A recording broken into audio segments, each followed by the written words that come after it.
Hey everybody, welcome back to Tech Odyssey. So today I'm here to talk about a phone that has really surprised me and I didn't really even know too much about. And I'm talking about the Samsung Galaxy A71 5G. This is a little bit different than the one I looked at the beginning of the year. Back in January, I went to CES out in Las Vegas, fantastic time. I got to see the A71 while I was there, but it didn't have 5G. So this is a more recent occurrence running a Snapdragon 765, which is probably my most favorite chipset this year. It's got a quad camera setup with a macro lens camera, the 5 megapixel one, so you know it's good. 48 megapixel primary shooter. It's got a 6.7 inch full HD plus AMOLED display and a 4500 milliamp battery. And the MSRP is about $599, but you can find these things a lot cheaper all over the place. And we're going to talk about this. But before we do, I do want to say if this is your first time stopping by the channel, I appreciate you being here. If you enjoy the video, please hit the like and the subscribe button and the little notification bell if you want updates when new videos come out. Now let's talk about the Samsung Galaxy A71 5G.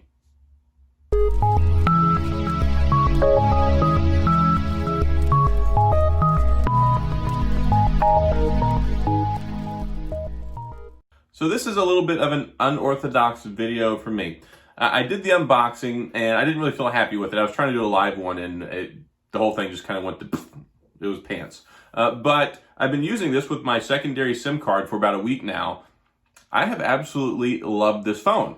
It's been really refreshing and really enjoyable. I get excited about these mid-tier phones because they bring so much to the table that you get lots of surprises and things that you don't expect, especially because the last couple of years, the mid-tier phone landscape was really not all that impressive. It was adequate, but it wasn't impressive. So this one, facial recognition. It's also got a fingerprint sensor in the screen, 128 gigabytes of storage, but you can put up to 1 terabyte SD card in it, and headphone jack on the bottom. This one doesn't have stereo speakers, but the one speaker down here is definitely very capable. 32 megapixel front-facing selfie camera, and you see here it's got the whole punch out, cut out, pop out, whatever camera you want to call it, but it's pretty adequate. So as far as the cameras go on the back of here, it's got a 64 megapixel primary shooter, pretty darn impressive, especially at this price point. 12 megapixel ultra wide, 5 megapixel macro lens camera, so you can take your really cool, super up close National Geographic style photos, as I like to call them. And then it has a 5 megapixel depth sensor. 4 fully complementary lenses to let you basically take whatever kind of pictures you want. That's impressive, I think, at this price point. It is completely loaded out for bear. They didn't skimp on anything. 6 gigabytes of RAM. It's got this prism black color, and I actually think it looks really good. It's very cool you can see the fingerprints on that. It's something I wanted to highlight as well. This one doesn't come with a case, so you're going to have to live with all of that jazz. Make sure you carry around a microfiber cloth and clean it off periodically.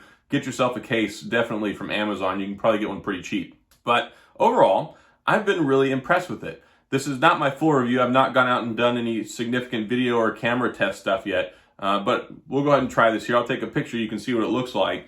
I have been very impressed with the color tone on here. I've got a timer on here, 5 seconds. All right, so here's a picture that I took.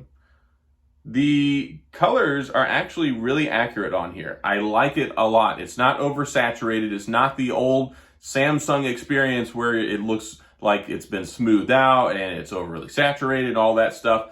It looks very true to life, so much so that even, my receding hairline looks very, very natural as well too.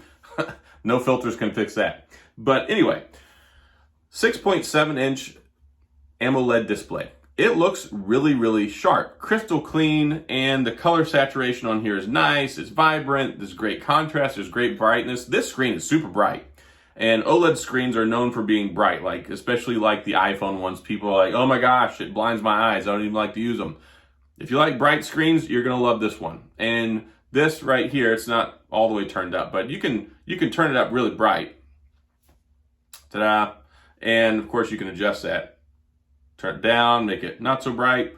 Definitely if you're in a dark environment, make sure you turn it back up before you go outside, because then you'll end up not being able to see the phone to turn the brightness up. I've had that happen several times before with other Samsung phones. But it's very, very nice. It's very sleek. It's very, very thin. It's not heavy at all. 4,500 milliamp battery. So 4,500 milliamps gets you a lot of battery on any normal day of the week with the flagship phone.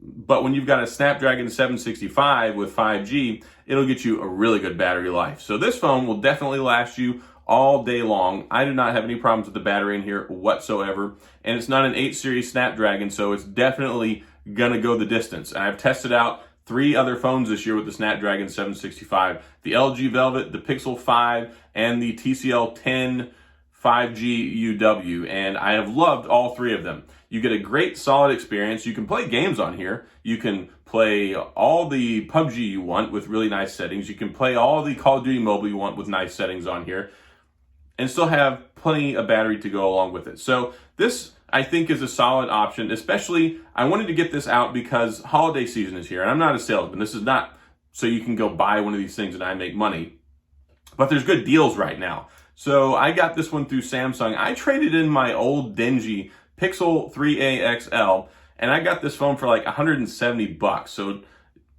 that's just crazy. This is an insanely awesome phone for $170.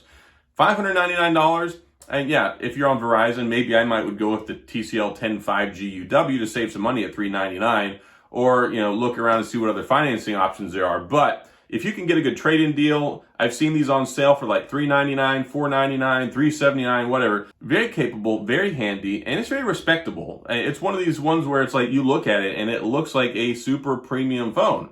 That's what I have felt like ever since I picked this up and took it out of the box. Like, I ordered it thinking it was the one that I looked at when I was at CES, and then it showed up and I was doing some more research, and I'm like, this is a different phone. This one's newer.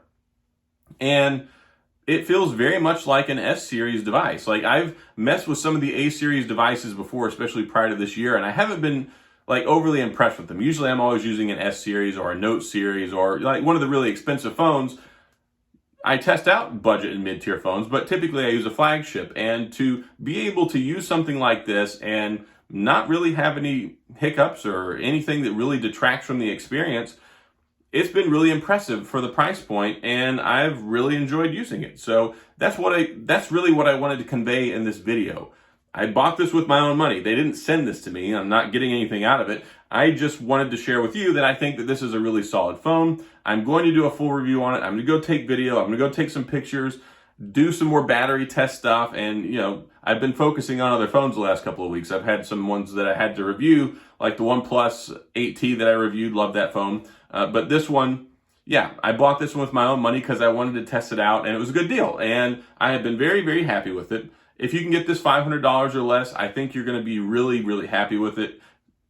Great performance, lots of capabilities, and there will be more to come. I just wanted to make this video, get it out before Christmas. That way you can know, hey, if you find one on sale, then definitely snag it if it's a cheaper price. But that's all I've got. If you have any questions or comments about the A71 5G, please let me know. Sound off in the comments if you're curious about things so I can test it out while I'm going through my review process. But hey, I've been using this thing for a week, and this is very informal-esque, and I've still got my SIM card in it. So I do like this one. It's a good phone. And, well, if you're mad about phones not having headphone jacks, this one has one, so that's cool too. But that's all I got. So if you enjoyed the video, please hit the like and the subscribe button and the little notification bell if you want updates when new videos come out. And as always, thanks for being here. I appreciate you watching, and I'll see you guys next time.